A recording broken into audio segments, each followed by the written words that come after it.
Everybody,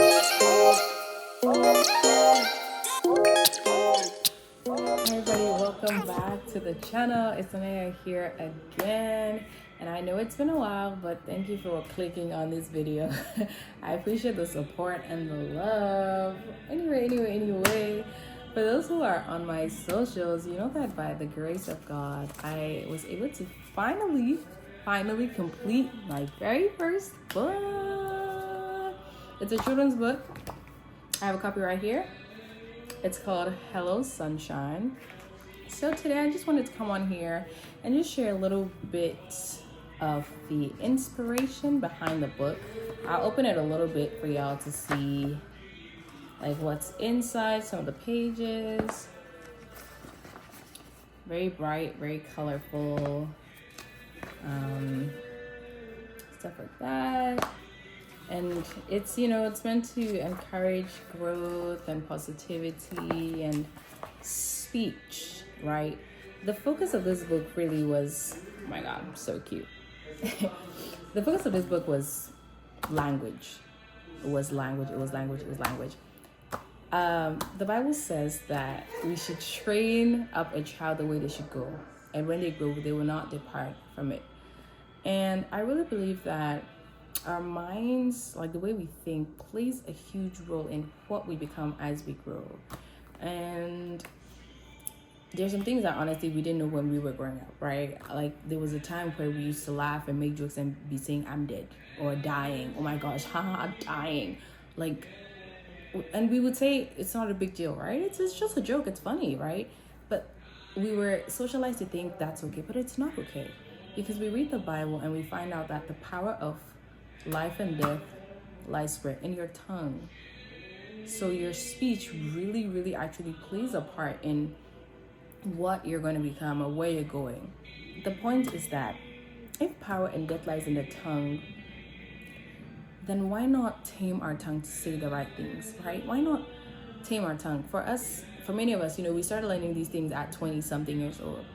And the best way for people to truly understand something is when it's foundational to their growth, right? They know it right from when they're young. That's why the Bible says to train up a child, not train up as an adult, train up a child, because you can't teach an old dog new tricks. So just teach the puppy, because the puppy's gonna get it. So when kids are growing up, this is the best time to introduce them to the right language, the right way to speak. I sent this book, my friend, Pastor Mimi, she ordered a book and she was just like looking at it. She's like, oh my God, I wish I knew this when I was young. And I'm like, yes, that's why I wrote it, because these are things that I wish we knew this. I wish we knew that saying these things or saying the right things at a young age would reap some benefit, right? Because I'm telling you, the difference between poor and rich and healthy and strong, like all the different varieties of kinds of people in the world, it's the way you think. And language, people think in a language, right? So the language, which is the kind of words that you use and whatnot, it really affects things, whether we believe it or not. I was reading a book called, I think, Business Secrets from the Bible or something about it's a Jewish author. And he was talking about how in the Jewish language, there aren't certain words. I can't remember what word it was, but the vocabulary itself does not even have certain words in it. So the people are always primed to figure out solutions. But when you go to a different culture that has certain words, the behavior of the people conforms to the language that they have, because you think in a certain language, so you act in a certain way, right? As a man thinketh, so is he. So if you think in negative terms, you will be a negative person. If you think in positive terms, your life will have more positive outcomes. And that's why you have to watch the things that you watch, right? You have to watch the right things, think the right things, say the right things. And so why not just teach this to kids, right? They're not too young, because while we're sitting there, Miss Rachel is teaching our kids. Peppa Pig is teaching our kids, right? All these cartoons and all of these random sources are teaching our kids. And we say, oh, they're just a child, let them watch it, which, yeah, of course. But then as Christian parents, especially, we owe it to this generation to make sure that they are raised, not in the fear of God, but of course in the fear of God, but raised to have every advantage possible, because they are coming into war zone. When I say war zone, I mean we're coming to the end of the age. I think the Lord is coming soon, but even if He's not, we still have to prepare our children for the battle ahead, or for the world that they are walking into. We need to set them up. So if the Bible talks about the fact that you are the light of the world, a city set on a hill that cannot be hidden, you don't need to discover that you're the light at 22 years old. Because imagine how much darkness has been in you for 22 years, and then somebody is now telling you that you're the light. Oh my gosh, how do I even begin to be the light?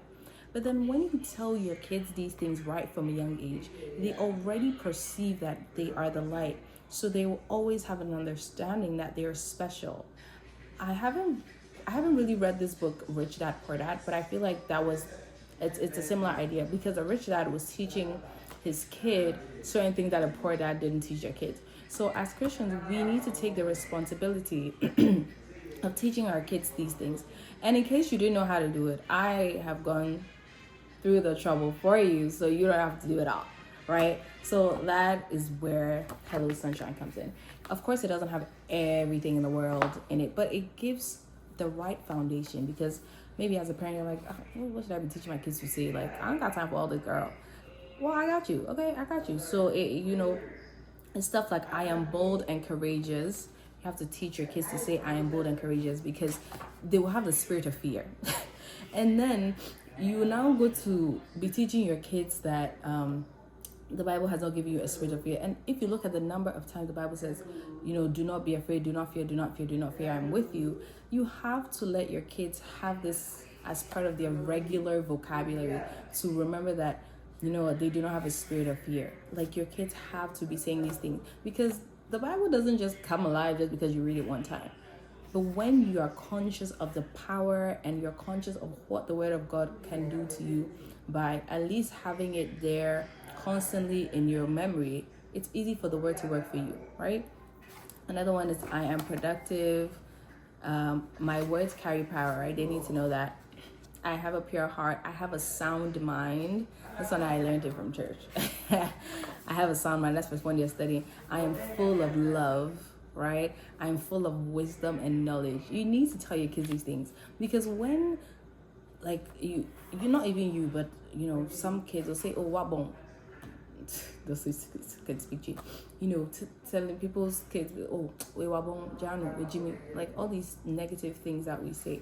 You're literally enacting it to happen. When I was in my undergrad and I studied psychology, there was something we learned. It was called a self-fulfilling prophecy, which is when people will cause things to happen based on their belief of the thing.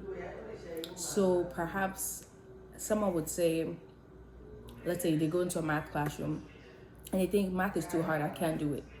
And because they go into the classroom, first of all, they've never even had a single math class in their life, but they've heard that math is hard. So math is hard, I can't do it. They go into the math classroom thinking it's too hard and they cannot do it.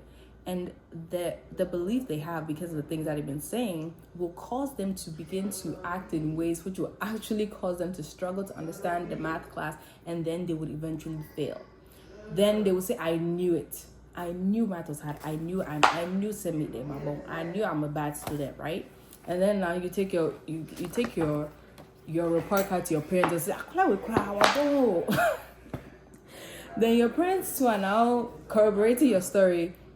And then the cycle continues, the self-fulfilling prophecy, and then you say, I knew it. And then sometimes you even be carrying your children to different altars for prayer. Meanwhile, it is not any witch, it is your speech, because the power of life and death is in your tongue, is in the life of your kids as well. So what this book is meant to do is to teach the children, or at least bring the consciousness of the kids to realize these things about them. And these are not just random words that I chose. These are mostly spirit-based or spirit-led, scripture-based things that are in the Word of God. So it's scripture, the Holy Spirit inspired these words through the Bible. And then secondly, what it's meant to do is also bring the consciousness of the parents to also change your language around your kids. Because sometimes unknowingly, a lot of us parents be saying negative things about our kids. There's a friend that I have from work. Every time I ask her, how are your kids doing? She's like, oh my God, my kids, they are so bad. And I'm like, don't say your kids are bad, because when you say your kids are bad, they will be bad. So every time I ask, how are your kids? She said, oh, my kids, they're so bad. And so I always correct her. And then, so one time I asked her, how are your kids? She's like, they're good. My kids are good. And it was kind of like a funny thing that we did. But it's priming yourself and then priming them. When you begin to speak positively about your children, they will begin to respond to that, because you are putting their behavior, the right behavior, into the atmosphere. And it's not just about, saying it. You have to see them become good children. You have to recognize, acknowledge them. Even if they're not doing what you want them to do, you still must positively confess that they are good children. When you say they are bad children, they will be bad children. You think you're saying they're bad children because of their behavior, but every child has in them to be stubborn and to misbehave. But your confessions over them as a parent will either reinforce that behavior or change that behavior, right? Kids or even human beings, you're kind of wired because of the fall to want to be stubborn and stuff. But you corroborate the story by making all these negative declarations over them. So as parents, we have to be aware and conscious of the things that we say about our kids. You have to always make sure you're telling your kids the right things so that they also have the right beliefs about themselves. If you tell yourself, you're stubborn, you're so stupid, how can you do something like that? Your child is internalizing the fact that they are stupid and they're stubborn. And self-fulfilling prophecy, they will then begin to do more stubborn things and more stupid things. And then you now say, meanwhile, too, it's a cycle because of the things that you're saying, right? So maybe you didn't know this, but ignorance is not really an excuse, right? Because maybe you didn't know, now you know. It's the information age. There's information everywhere. You have access to so much research about the power of speech. And there was even a Japanese study. It was a study of, I think, frozen water molecules. And the person would say different kinds of words to the water. So one would say to the water, thank you, you're wise, you're stupid. Every time they said positive things to the water would always form beautiful crystals and it would come out nice. And when they say bad and mean things to the water, it had a distorted shape and a distorted figure. And think about it, human beings are 70%, our body's made of 70% water. So you can imagine how much damage that you're doing to your body. If this is just frozen water that's able to respond like that, imagine you who is 70% made of water, how you're going to respond to the kind of speech or the kind of things that you're saying to your children. So have that in mind, be aware of that. And so knowing all of these things, that's kind of, I guess, the foundation or the background of it. And when Pastor really read the book, she kind of really confirmed kind of the idea behind it, because she said, I wish I knew this when I was young, right? For us, we're already 20, 30, whatever our age is, but guess who has their childhood still and their youth still and their innocence still? The kids, right? So maybe you don't have any babies, but you know somebody who got a child, your cousins, nephews, nieces, whatever the case may be. You can buy them one, right? And it's make sure to help them to say it, because as they say it begins to work. Even one thing I studied as a psychology is that if you're having a bad day and you smile, your mood begins to change. You begin to feel better. Our body is so primed in so many unique ways that we don't even understand. Just by smiling, you're able to change your actual mood. How much more saying a thing? And I'm reading a book called The Fourth Dimension, and the book, the author mentioned how I think it was some Japanese research again, they said that your words control most of the nerves in your body. So when you say something, your body begins to send signals to all the nerves in your body to respond in a certain way. So when you tell yourself, I cannot do something, guess what? All your nerves and all your body, the nerves in your body have heard what your brain has said, or what your mouth has said to your brain, and your body will begin to act in ways that correspond with the fact that you said you cannot do a thing. So when you say I can't, I won't, I'm unable to, all of these things that we say, you have to take a second, right, and see how you can change your language. I was watching a podcast by Gordon Ramsay or Dave Ramsey, not the one who cooks, the one that's a Christian motivational, I think, financial guru. And he was saying something about, it was a quote that he was talking about, and he says, whether you think you can or you think you can't, you're right. If you tell yourself you can do something, then you can do it. If you tell yourself you can't do it, then you can't do it. So in the same way, we need to teach our kids to say the right things so that their future will be prosperous, right? They will say the right things, meditate on the right things, have the right mindset so that they can, kind of create the best and brightest future for them. So that's what Hello Sunshine is about, right? Even here, I can never fail. Every day is a glorious day. This one's CUICA certified. I'm always full of joy, right? You have to tell yourself, I'm always full of joy. You say these things to yourself, and you can even say it with your kiddos, right? The Lord is my helper, and I'm helped by God. So the kids will be primed and conscious of the help of God and who God is and all of that stuff. So that is why I wrote the book in brief. This is a short version of it. So I hope this video has inspired you. I hope you're blessed by it. I hope that you get a copy. I'll put it in the description. We don't quite have it in Ghana yet, but if you are in Ghana and you're interested, you can still send me a message so that we'll contact you when we have all the details sorted on getting some copies out to Ghana. But if you're in America, Canada, Japan, UK, all of these other random places, you can definitely find it in your Amazon store. So thank you for watching. Make sure to subscribe, like, share this video with somebody, with some parents or whatever, or whoever is, has some kids around, and make sure that you're part of it. So thank you for watching. I appreciate your time. God bless you. Take care. Bye. Failures in my life, it's only lessons. They just making room for what